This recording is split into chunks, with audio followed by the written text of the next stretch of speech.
Hi! Welcome to our quick guide on enrolling trainees in your courses. In our previous video, we discussed how to create courses and assign them to instructors. In this video, we'll dive into the process of enrolling trainees. Let's get started. First, log in as an admin. Click Create and Manage Your Courses. Select the organization you wish to manage. On the Courses page, find and click Enroll Trainees. If the trainee is not yet added to Vlearned, click on the Go to Trainee Creation module. You'll be directed to the Create Trainee page.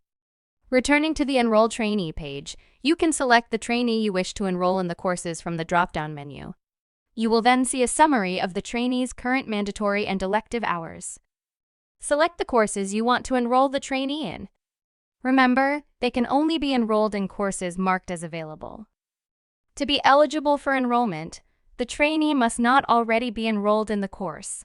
Courses with existing trainee enrollments display an already enrolled indicator, and the course must have a trainer assigned to it. Click Create Enrollments. You've successfully enrolled your trainee. Instructors can now log in and create their course content progressively, while students can log in to access that content. In the upcoming video, we'll walk you through the process of teachers creating and managing course content. Thank you for watching our video guide.